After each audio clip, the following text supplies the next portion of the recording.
Assalamualaikum warahmatullahi wabarakatuh. Selamat pagi taruna-taruni SMK Negeri 1 Bendahara, terkhusus kelas 12 seluruh kompetensi. Baik, sebelum kita memulai pembelajaran daring pada pagi ini, alangkah baiknya kita berdoa. Doa mulai.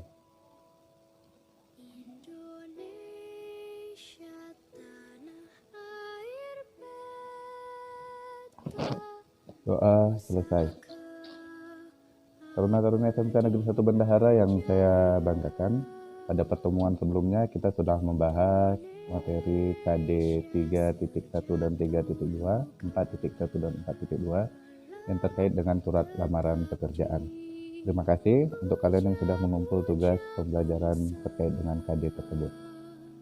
Baik, pada pertemuan kali ini kita akan membahas tentang KD 3.3, 3.4, 4.3 dan 4.4, yaitu materi tentang teks cerita sejarah.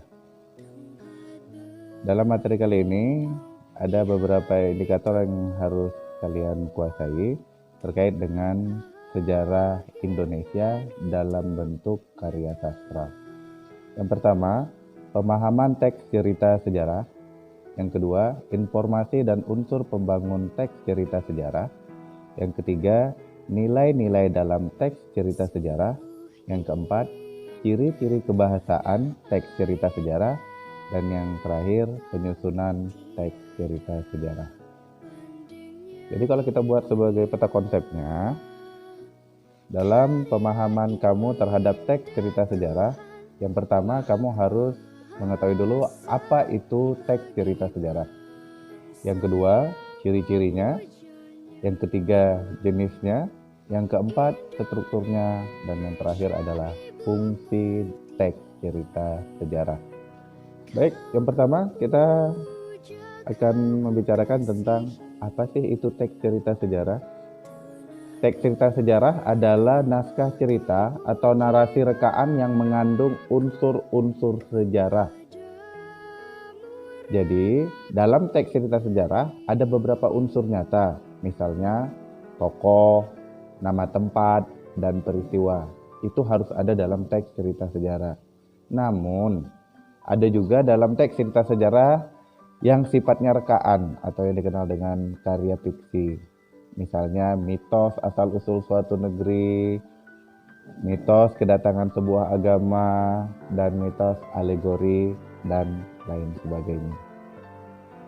Selanjutnya, ciri-ciri teks cerita sejarah berdasarkan definisi tersebut.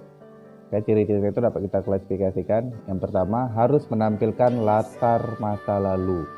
Jadi dalam teks cerita sejarah, tampillah suasana, kondisi, keadaan, tempat, waktu yang telah terjadi pada masa lalu. Yang kedua, disajikan secara kronologis, berurut. Apakah dari awal ke akhir atau kita menggunakan sistem dari akhir ke awal. Itu diperbolehkan. Yang ketiga, sering menggunakan konjungsi temporal. Kalau kamu buka di Google maupun membaca buku, konjungsi temporal itu apa? Sesuai dengan namanya tempo, berarti tahap demi tahap. Contoh konjungsi temporal apa saja, Pak? Bisa kita katakan contohnya mula-mula atau awalnya, kemudian, selanjutnya, seterusnya, lalu, akhirnya, dan lain-lain. Serta ciri yang keempat dari teks cerita sejarah yaitu isi teks cerita sejarah harus berupa fakta atau fiksi. Seperti definisi yang Bapak sebutkan tadi, kalau dia bersifat fakta, maka tempat, lokasi, waktu, tokoh itu memang nyata ada dan dapat dibuktikan. Karena kalau kamu ingat pelajaran sejarah kamu di kelas 10, ada beberapa kriteria sesuatu itu dikatakan sebagai sejarah.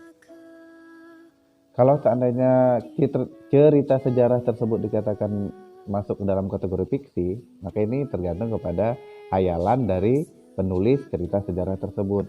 Namun ini harus juga bersumber dari apakah itu kepercayaan yang berkembang di masyarakat, pemahaman masyarakat terhadap suatu kejadian yang ada terkait dengan cerita sejarah tersebut. Jadi berdasarkan penjabaran di awal, baik definisi maupun ciri-ciri teks cerita sejarah, maka teks cerita sejarah dapat dikelompokkan menjadi dua jenis. Yang pertama, teks cerita sejarah berdasarkan fakta sejarah. Nah, kalau ditanya ini contohnya apa? Wah, banyak sekali. Apakah itu cerita kepahlawanan, apakah itu tentang temuan-temuan para ahli, dan lain sebagainya.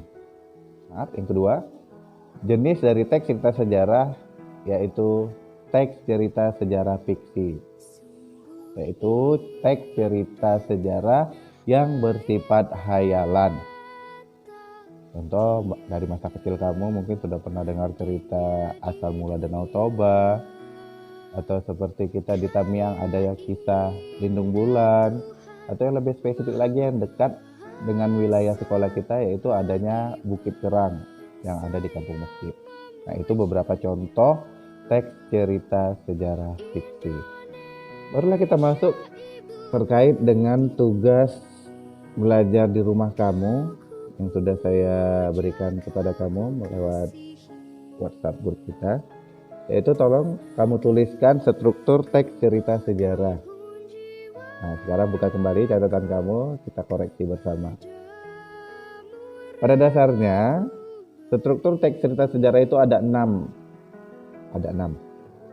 Yang pertama, abstrak. Apa itu abstrak, Pak? Abstrak itu gambaran singkat dari teks cerita sejarah. Jadi biasanya di awal. Dalam teks cerita muncul di awal. Yang kedua, orientasi. Apa itu orientasi? Ya, benar. Perkenalan. Apa yang diperkenalkan? Kalau dia bersifat cerita sejarah non-fiksi atau sejarah yang berdasarkan fakta, maka yang diperkenalkan adalah apakah itu tokohnya. Ya, memperkenalkan identitas tokohnya. Siapa tokoh tersebut atau yang lainnya. Struktur yang ketiga yaitu komplikasi. Nah, komplikasi ini adalah secara keseluruhan peristiwa itu, urutan peristiwanya secara keseluruhan akan muncul, makanya akan tampaklah di situ pada tahap struktur ketiga ini dari konjungsi temporal yang sudah Bapak jelaskan sebelumnya. Struktur yang keempat adalah klimaks, puncak dari cerita sejarah yang mau dibahas. Kalau misalnya teks cerita sejarah tentang peperangan, kita angkatlah Perang Aceh misalnya. Maka puncak dari cerita sejarah tersebut itu nampak pada klimaks tersebut. Yang kelima adalah resolusi. Resolusi itu apa? Menjelang akhir dari teks cerita sejarah tersebut. Endingnya kalau dalam bahasa Inggris. Akhir dari cerita teks sejarah tersebut. Barulah yang keenam, koda. Apa itu koda? Koda dapat diartikan sebagai reorientasi atau pendapat penulis terkait dengan cerita sejarah yang telah dia jabarkan. Yang terakhir, yang perlu Bapak jelaskan terkait dengan materi kita pada pertemuan kali ini yaitu fungsi teks cerita sejarah. Jadi ada 4 fungsi teks cerita sejarah.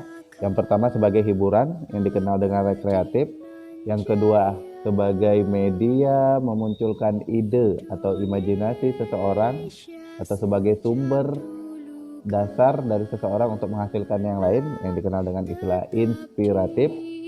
Yang ketiga sebagai media pembelajaran atau penambah pengetahuan atau dikenal dengan fungsi edukatif. Baru yang terakhir adalah sebagai fungsi instruktif, yaitu sebagai pengarah kita, sebagai pemberitahuan kita bahwasanya ada sesuatu yang memiliki latar belakang tertentu. Dan terakhir pada tugas 1 Bapak sudah menyuruh kalian untuk menulis salah satu contoh teks cerita sejarah baik fiksi maupun non fiksi. Itu terserah kamu. Dengan catatan Bapak harapkan tidak ada contek mencontek. Karena kalau kita lihat saja dari jumlah kalian yang kurang lebih 250 orang, kalau dilihat dari sejarah fiksi maupun non fiksi, Bapak rasa lebih dari itu jumlahnya. Oleh karena itu Bapak harapkan Jangan kalian mengcopy paste tugas teman. Percayalah, yakinlah pada dirimu sendiri. Baik, demikian. Terima kasih bagi anak-anak bapak kalian. Mudah-mudahan tugas tersebut menambah motivasi kalian. Tiada hambatan bagi kita terkait dengan COVID-19 ini untuk menghambat kita tidak melaksanakan pembelajaran. Mudah-mudahan kita berdoa segala bentuk ujian dari Allah ini segera berlalu dan kita dapat bertatap muka melaksanakan kegiatan belajar mengajar seperti biasanya.